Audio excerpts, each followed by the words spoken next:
Hi friends, ಇವತ್ತು ನಾನು GSB authentic dish ಮಾಡ್ತಾ ಇದ್ದೇನೆ. ಎಂತ ಅಂತ ಹೇಳಿದ್ರೆ ಮಶ್ರೂಮ್ ಪಣ್ಣ ಉಪ್ಪೇರಿ, ಅಥವಾ ಇದಕ್ಕೆ ಪುಳಿಮುಂಚಿಸ ಅಂತ ಹೇಳ್ತಾರೆ. ಸೊ ಇದನ್ನು ಆ್ಯಕ್ಚುಲಿ ಮೀನಲ್ಲಿ ಮಾಡೋದು, ಬಟ್ ನಾನು ಫಾರ್ ಅ ಚೇಂಜ್ ಇವತ್ತು ಮಶ್ರೂಮಲ್ಲಿ ಮಾಡ್ತಾ ಇದ್ದೇನೆ.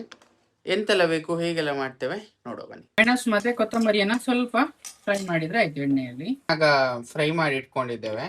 ಸೊ ಅದೀಗ ತಣ್ಣದಿದೆ. ಸೊ ಅದನ್ನೀಗ ಪೇಸ್ಟ್ ಮಾಡಬೇಕು. ಸೊ ಇದನ್ನು ಸಣ್ಣ ಮಿಕ್ಸಿ ಜಾರಿಗೆ ಹಾಕ್ತಾ ಇದ್ದೇನೆ. ನಮ್ಮ ಕೊಂಕಣಿ ಸ್ಟೈಲ್ ಬಣ್ಣ ಉಪ್ಪರಿ ಆಗಿರೋದ್ರಿಂದ ಸೊ ಇದಕ್ಕೆ ಕೊಕೊನಟ್ ಹಾಕ್ಲಿಕ್ಕಿಲ್ಲ. ಸೊ ಇದಕ್ಕೆ ಒಂಚೂರು ಇನ್ನು ಅರಶಿನದ ಹುಡಿ ಮತ್ತೆ ಒಂಚೂರು ಹುಳಿ ಹಾಕಬೇಕು. ಮತ್ತೆ ಇದನ್ನ ನೈಸ್ ಪೇಸ್ಟ್ ಮಾಡಬೇಕು. ಇಷ್ಟೇ ಆಗಿರೋದನ್ನ ನಾನು ಇಷ್ಟು ದೊಡ್ಡ ಹುಳಿ ಹಾಕ್ತಾ ಇದ್ದೇನೆ. ನಿಮ್ಗೆ ಬೇಕು ಅಂತ ಹೇಳಿದ್ರೆ ನಿಮ್ಮ ಮೆಣಸು ಜಾಸ್ತಿ ಇದ್ರೆ ಸ್ವಲ್ಪ ಜಾಸ್ತಿ ಹಾಕ್ಬೋದು. ಎಷ್ಟು ಬೇಕಷ್ಟೇ ನೀರು ಹಾಕಿ, ಜಾಸ್ತಿ ಹಾಕ್ಬೇಡಿ. ಇಷ್ಟು ಪೇಸ್ಟ್ ಆಗಿದೆ. ಸೊ ನಾನು ಸ್ವಲ್ಪ ನೀರು ಹಾಕಿದೆ, ಜಾಸ್ತಿ ಹಾಕ್ಬೇಡಿ. ಈ ತರದ್ದು ಪೇಸ್ಟೇ ಇರಬೇಕು. ಯಾಕಂತ ಹೇಳಿದ್ರೆ ನಾವು ಮಶ್ರೂಮ್ ಪಣ್ಣ ಉಪ್ಪೇರಿ ಮಾಡೋದ್ರಿಂದ ಮಶ್ರೂಮ್ ಬೇಯಿಸಿದಾಗ ನೀರು ಬಿಡ್ತದಲ್ವಾ. ಇಲ್ಲಿ ನಾನು ಈ ತರದ್ದು 2 ಪ್ಯಾಕೆಟ್ ಮಶ್ರೂಮ್ ತಗೊಂಡಿದ್ದೇನೆ. ಸೊ ಇದನ್ನೀಗ ಕ್ಲೀನ್ ಮಾಡುವ. ಸೊ ಇದನ್ನು ನಾನೊಮ್ಮೆ ನೀರಲ್ಲಿ ತೊಳೆದಿದ್ದೇನೆ, ನಾರ್ಮಲ್ ನೀರಲ್ಲಿ. ಈಗ ಇಲ್ಲಿ ಏನು ನೀರಿಗೆ ಹಳದಿ ಹುಡಿ ಹಾಕಿಟ್ಟಿದ್ದೇನೆ. ಸೊ ಇದರಲ್ಲಿ ಒಮ್ಮೆ ನಾವು ಕರೆಕ್ಟ್ ಆಗಿ ಕ್ಲೀನ್ ಮಾಡಿದ್ರೆ ಈ ಪಾರ್ಟಿಕಲ್ಸ್ ಏನು ಕೊಳೆ ತರ ಇರ್ತದೆ ಅದೆಲ್ಲ ಕ್ಲೀನ್ ಆಗ್ತದೆ.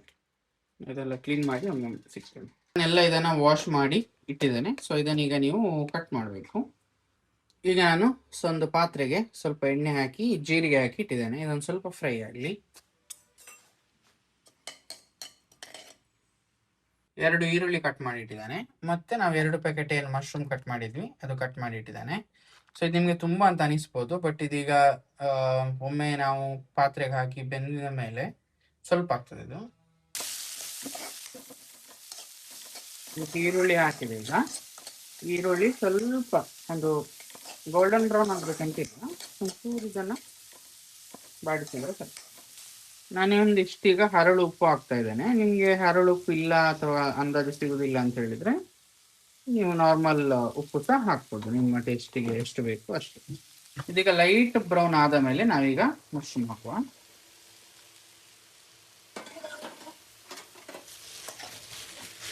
ಈಗ ಫ್ಲೇಮ್ ಅನ್ನ ಲೋ ಇಟ್ಟಿದ್ದಾನೆ. ಇದನ್ನು ಮಿಕ್ಸ್ ಮಾಡಿ ಸಾಫ್ಟ್ ಆಗಿ ಬೇಯಬೇಕು.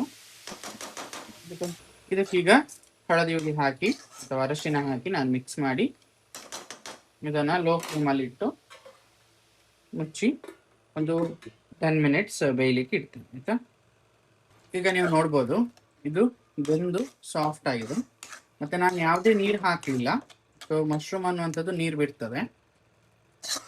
ನಿಮ್ಗೀಗ ಯಾವುದಾದ್ರೂ ಐಟಮ್ ಅನ್ನ ನೀವು ಚಿಕನ್ ಅಲ್ಲಿ ನೋಡಿದಿರಿ, ಚಿಕನ್ ಅಲ್ಲಿ ಮಾಡಬೇಕು, ಬಟ್ ನಿಮ್ಗೆ ಆ ದಿನ ಅಥವಾ ಆ ಟೈಮಲ್ಲಿ ವೆಜ್ ತಿನ್ಬೇಕು ಅಂತ ಹೇಳಿದ್ರೆ best alternative for non vegetarian is always a mushroom. So ನೀವು ಮಶ್ರೂಮ್ ಹಾಕಿ ಮಾಡಿದ್ರೆ ಸಹ ಅದೇ ಟೇಸ್ಟ್ ಬರ್ತದೆ ನಿಮಗೆ. ಒಮ್ಮೆ ಟ್ರೈ ಮಾಡಿ. ಮಶ್ರೂಮ್ ಘೀ ರೋಸ್ಟ್ ಸಹ ಒಳ್ಳೆ ಆಗ್ತದೆ, ಮಶ್ರೂಮ್ ಸುಕ್ಕ ಸಹ ಒಳ್ಳೆ ಆಗ್ತದೆ. ನಿಮಗೆ ಮಶ್ರೂಮ್ ಸುಕ್ಕ ಅಥವಾ ಘೀ ರೋಸ್ಟ್ ಇದು ರೆಸಿಪಿ ಬೇಕು ಅಂತ ಹೇಳಿದ್ರೆ ಕಮೆಂಟ್ ಸೆಕ್ಷನ್ ಅಲ್ಲಿ ಹೇಳಿ, ನಾನು ಮಾಡ್ತೇನೆ. ಈಗ ನಾನು ಗ್ಯಾಸನ್ನು ಹೈ ಫ್ಲೇಮಲ್ಲಿ ಇಟ್ಟಿದ್ದೇನೆ. ಸ್ವಲ್ಪ ನೀರು ಡ್ರೈ ಆಗಬೇಕು ಅಷ್ಟೇ. ನಾನೀಗ ಹಾಗೇನು ನಾವು ಪೇಸ್ಟ್ ಮಾಡ್ಕೊಂಡಿದ್ವಿ ಅದನ್ನು ಹಾಕಿ ಮಿಕ್ಸ್ ಮಾಡ್ತಾ ಇದ್ದೇನೆ. ಸರಿ ಮಿಕ್ಸ್ ಆಗಲಿ.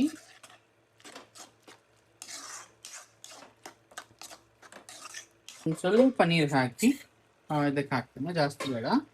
ಇದನ್ನ ನಾವು ಕ್ಲೋಸ್ ಮಾಡಿ ಇಟ್ಬಿಡೋಣ. ಸೊ ಇದು ಎಣ್ಣೆ ಬಿಡಬೇಕು ಅಂತ ಹೇಳಿದ್ರೆ ಏನು ನಾವು ಆಗ ಎಣ್ಣೆ ಹಾಕಿದ್ದೇವೆ ಅದು ಮಸಾಲ ಬೇರೆ ಎಣ್ಣೆ ಬೇರೆ ಆಗುವಾಗ ನಮ್ಮ ಮಶ್ರೂಮ್ ರೆಡಿ ಆಗ್ತದೆ. ಸೊ ಇದು ಅಥೆಂಟಿಕ್ ಪಣ್ಣ ಉಪ್ಪರಿ. ಸೊ ನಿಮ್ಗೆ ಇದನ್ನು ಯಾವುದ್ರಲ್ಲಿ ಸಹ ಟ್ರೈ ಮಾಡ್ಬೋದು. ಪನ್ನೀರ್ ಸಹ ಮಾಡ್ಬೋದು, ಮಶ್ರೂಮು ಮಾಡ್ಬೋದು, ಅಥವಾ ನೀವು ಫಿಶ್ ತಿಂತೀರಿ ಅಂತ ಹೇಳಿದ್ರೆ ಫಿಶಲ್ಲಿ ಸಹ ಮಾಡ್ಬೋದು. ಇದೀಗ ಇಟ್ಟು ಒಂದು 10 ಮಿನಿಟ್ಸ್ ಸ್ಲೋ ಫ್ಲೇಮಲ್ಲಿ ಇಡುವ. ಇದೀಗ ಆಲ್ಮೋಸ್ಟ್ ಆಯಿತು. ಸೊ ನಾನು ಇದಕ್ಕೀಗ ಕೊತ್ತಂಬರಿ ಸೊಪ್ಪು ಹಾಕ್ತಾ ಇದ್ದೀನಿ.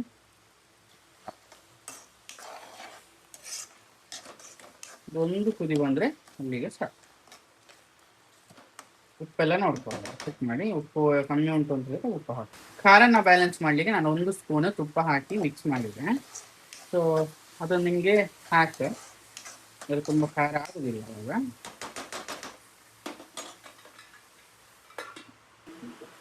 ಮಶ್ರೂಮ್ ಪಣ್ಣ ಉಪ್ಪರಿ ಇಸ್ ರೆಡಿ. ಈ ಮಶ್ರೂಮ್ ಪಣ್ಣ ಉಪ್ಕರಿಗೆ best combination masala akki roti. So ಆ ಮಸಾಲ ಅಕ್ಕಿ ರೊಟ್ಟಿ ಇನ್ನೊಂದು ವಿಡಿಯೋದಲ್ಲಿ ನಾನು ಅಂದರೆ ಇದರೊಟ್ಟಿಗೆ ಇನ್ನೊಂದು ವಿಡಿಯೋ ಸಪ್ರೇಟ್ ವಿಡಿಯೋ ಮಾಡಿ ಹಾಕ್ತೇನೆ. ಸೊ ನಿಮಗೆ ಬೇಕಾದರೂ ಅಲ್ಲಿ ಚೆಕ್ ಮಾಡ್ಕೊಳ್ಬೋದು.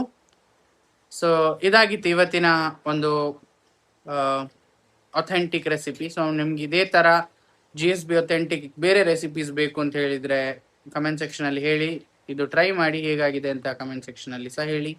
ಅಲ್ಲಿ ತನಕ ಸಿಗುವ. ಬಾಯ್ ಬಾಯ್.